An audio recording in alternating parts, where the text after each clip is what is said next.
मैं आपसे एक सवाल पूछता हूँ, क्या सचिन पायलट मुख्यमंत्री बन सकते हैं? देखिए, सचिन पायलट मुख्यमंत्री बन सकते हैं, हाँ। पर आज किरोड़ी लाल मीणा के बयान ने कुछ बड़ा सियासी बवाल मचाया है क्या? क्योंकि आज मीडिया से वो मुखातिब हुए थे। ऐसा ही भर्ती परीक्षा के भी मुद्दे पर एक पत्रकार ने उनसे सवाल किया था, तो उनका जो बिहेवियर था वो थोड़ा सा अलग था। उन्होंने बिल्कुल राजस्थान का पैटर्न तो देखिए हमेशा से क्या रहा है, एक बार कांग्रेस एक बार बीजेपी। राम राम सा हताईविद भाई जी में आप सबको स्वागत है। और क्या ही हाल चाल है तांगा? और प्रिया जी आपका क्या हाल चाल है? मेरे एकदम बढ़िया, आपके बताओ कैसे हैं? एकदम मस्त। अभिषेक जी, अभी मौसम तो खैर ठंडा चल ही रहा है, राजनीति भी ठंडी चल रही है। हाँ। पर आज किरोड़ी लाल मीणा के बयान ने कुछ बड़ा सियासी बवाल मचाया है क्या? क्योंकि आज मीडिया से वो मुखातिब हुए थे, तो काफी कुछ उनकी चर्चा हुई थी मीडिया के साथ। तो क्या कुछ विशेष चर्चा उनकी मीडिया के साथ रही? आज किरोड़ी बाबा मीडिया के सामने आए और काफी हंसी मजाक भी की मीडिया पर्सन्स के साथ में। और मीडिया वाले ने पूछा आपकी अमित शाह से मुलाकात हुई, तो उसके बारे में थोड़ा बताइए। बोले थोड़ी खास बात हुई। तो बोले कि खास बात क्या हुई वो बताइए। बोले खास बात बताई नहीं जाती। तो बोले और बताइए क्या बात हुई? बोले और तो कोई बात ही नहीं, बस खास बात हुई। तो बोले सैवेज वाले मोड में लग रहे हैं। और उसके बाद में काफी मतलब अच्छे मूड में थे। और उसके बाद में फिर घूम फिरा के वो जिस मुद्दे पे अभी काम कर रहे हैं, ऐसा ही भर्ती वाले पे, ऐसा ही भर्ती परीक्षा के भी मुद्दे पर एक पत्रकार ने उनसे सवाल किया था, तो उनका जो बिहेवियर था वो थोड़ा सा अलग था। उन्होंने इस तरह से अपनी जुबान को बंद करा कि अब उससे दो मायने निकल के सामने आ रहे हैं कि मैं या तो सामने कुछ बोलना चाहता नहीं हूँ, या अभी इस मुद्दे को नहीं या मुझे चुप कराया जा रहा है, या कुछ तो मायने इस बात के निकल के सामने आ रहे हैं। वीडियो भी हम प्ले कर देंगे, आप वीडियो में देख सकते हैं कि इस तरीके से जो है किरोड़ी लाल मीणा करते हुए नजर आ रहे हैं इस वीडियो में। पत्रकार ने पूछा था कि क्या जो भर्ती है वो रद्द होगी, तो उन्होंने पहले इस तरह से किया और फिर कहा कि चुप। तो मीडिया पर्सन बोलना क्या चाह रहे हैं कि भजनलाल सरकार ने चुप्पी साध रखी है या मैं भी चुप्पी साधने वाला हूं? क्योंकि कई तरीके के मायने निकल कर सामने आ रहे हैं। मुझे ऐसा लग रहा है कि वो ये कह रहे हैं कि अभी मुझे चुप रहने को कहा गया है, ये मुझे लग रहा है। क्योंकि किरोड़ी लाल मीणा चुप रहने वालों में से है नहीं। लेकिन हो सकता है शीर्ष नेतृत्व की तरफ से कोई उनके लिए ऑर्डर आया हो कि अभी आप शांत रहिए। क्योंकि एसआई भर्ती परीक्षा पर देखिए अनटिल अनलेस जो फैसला लिया जाएगा वो हाईकोर्ट द्वारा लिया जाएगा, और जनवरी में अभी जो है भजनलाल सरकार को अपनी रिपोर्ट भी पेश करनी है हाईकोर्ट को, और सारी चीजें क्लियर भी हो जाएंगी। खैर आपको बता दें, एसआई भर्ती परीक्षा में कल भी अभिषेक करीबन 11 लोगों को सस्पेंड कर दिया था। 11 एसआई ट्रेनीज को सस्पेंड कर दिया गया था, और आज भी एसआई ट्रेनीज को सस्पेंड किया है, जिसमें उनकी संख्या 9 है।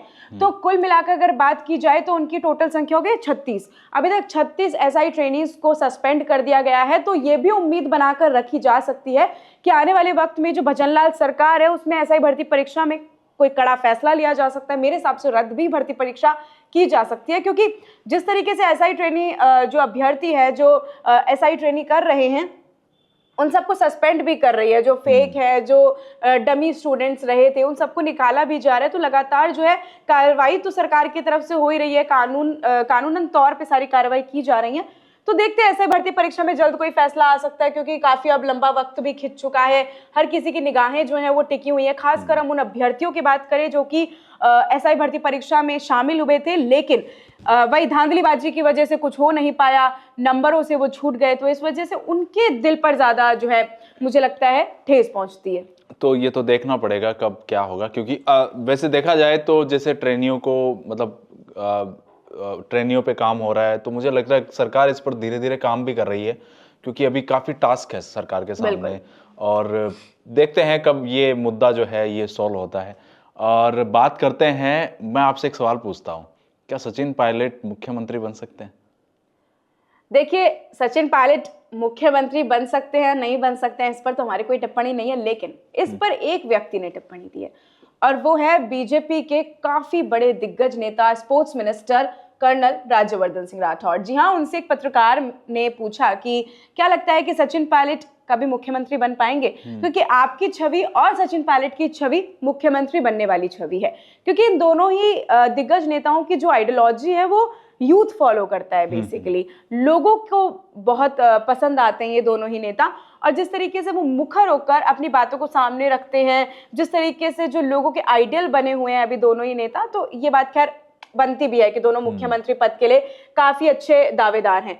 लेकिन वहीं जब पत्रकार ने उनसे पूछा तो उन्होंने कहा कि अब मुख्यमंत्री के लिए तो मैं उनका नहीं बोल सकता हूं, लेकिन कर्नल राज्यवर्धन सिंह राठौड़ ने ये जरूर बात कही है कि सचिन पायलट की अपनी एक आइडियोलॉजी है, अपनी एक पहचान है, अपनी एक फैन फॉलोइंग है, तो उसके लिए वो काफी ज्यादा प्रसिद्ध है, लोग उनको पसंद करते हैं, चाहते हैं। हाँ, अगर आने वाले वक्त में, क्योंकि अभी तो देखिए बीजेपी सरकार है, 5 साल का कार्यकाल पूरा बचा हुआ है, 1 ही साल कंप्लीट हुआ है, देखते हैं 5 साल बाद जब चुनाव होंगे, उसके बाद बीजेपी आती है, कांग्रेस आती है, कौन आता है, उसके बाद पता लगेगा कि अगर कांग्रेस आएगी तो राजस्थान का पैटर्न तो आपको पता ही है क्या कह रहा है। बिल्कुल, राजस्थान का पैटर्न तो देखिए हमेशा से क्या रहा है, एक बार कांग्रेस एक बार बीजेपी।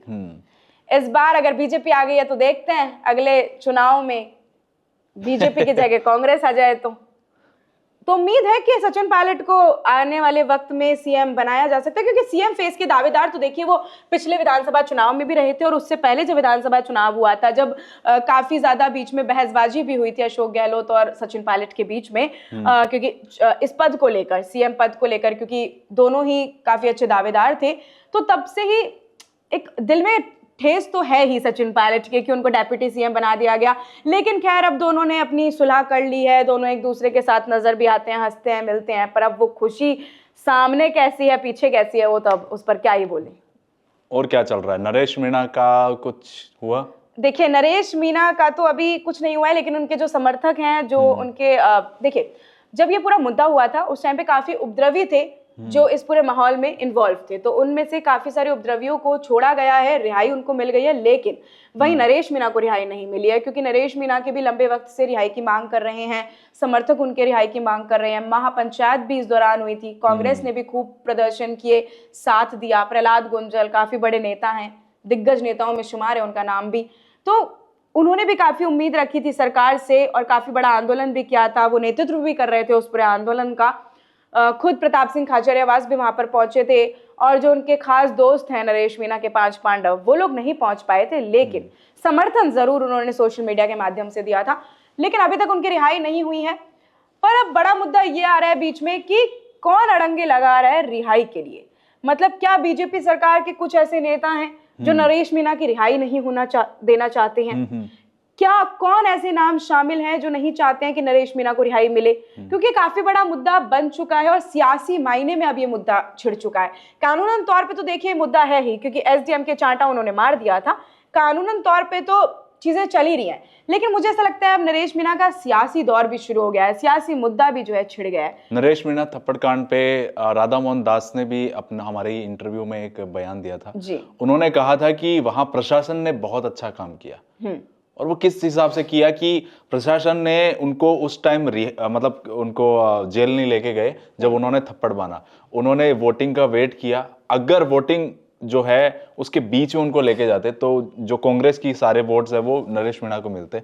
तो वहां पे उनका मानना है कि जो प्रशासन है उन्होंने बड़ा स्मार्टली खेला, और रिजल्ट्स तो यही कहते हैं कि प्रशासन ने स्मार्टली खेला है, जिस तरह से राधा मोहन दास कह रहे हैं। तो और क्या कुछ चल रहा है? अभी तो शांति इस समय तो थोड़ी शांति ही चल रही है, क्योंकि राजकुमार रोध भी अभी शांति बैठे हुए हैं, हनुमान बेनीवाल भी शांत बैठे हुए हैं। उम्मीद कर रहे हैं कि दोनों नेता ही विपक्ष के तौर पर हैं, विपक्षी नेता हैं, काफी लोगों की बात भी जो है प्रमुखता से रखते हैं, बारीकी से रखते हैं, लेकिन अभी इस वक्त पता नहीं कहाँ बिजी हैं, मुझे समझ नहीं आ रहा है, क्योंकि सामने जो है बातें नहीं रखी जा रही है, ना ही राजकुमार रोध की तरफ से और ना ही हनुमान बेनीवाल की तरफ से। उम्मीद रखते हैं दोनों ही नेता जल्दी सामने आएंगे और लोगों की जो बात है वो सुनेंगे, सदन तक पहुंचाएंगे, आला अधिकारियों और साथ में आला कमान के सामने जो है उनके समक्ष जो है ये सारी बातें रखी जाएंगी। हनुमान बेनीवाल क्या कर रहे हैं?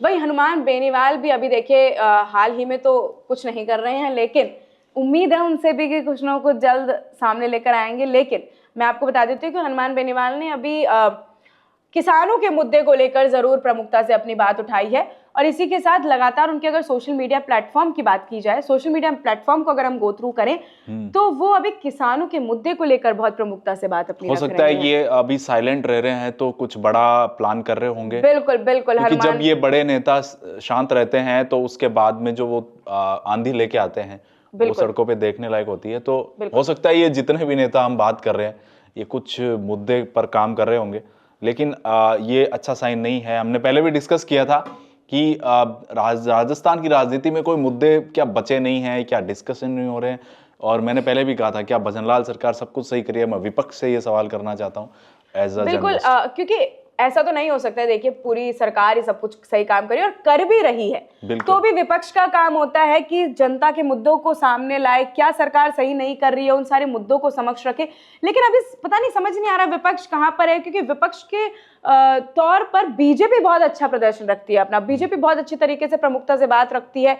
जब इससे पहले जब कांग्रेस सत्ता में थी और बीजेपी विपक्ष में थी, हर एक मुद्दे पर उन्होंने सामने आकर बात रखी, सटीकता से बात रखी, कई मुद्दे भी उठाए थे। लेकिन अब विपक्ष पता नहीं कहां पर है। विपक्ष खैर अभी 6 तारीख को ही, हाँ कल सीकर जो है उसको सीकर में एक प्रदर्शन होने वाला है जिसमें पीसीसी चीफ गोविंद सिंह डोटासरा उसका नेतृत्व करने वाले हैं, क्योंकि अभी हाल ही में बात करें तो जिलों को निरस्त कर दिया गया था, उसको लेकर ये पूरा प्रदर्शन रहेगा। तो देखते हैं कि क्योंकि विपक्ष अब बहुत स्लो काम कर रहा है एक तरीके से, हम उम्मीद रखते हैं कि आगे जाके विपक्ष थोड़ा सा फास्ट काम करे, थोड़ा सा जल्दी जल्दी प्रमुखता से बातें रखे, क्योंकि विपक्ष के तौर पर बातें जब तक नहीं रखी जाएंगी तब तक सरकार अपनी तरफ से कोई काम नहीं करेगी।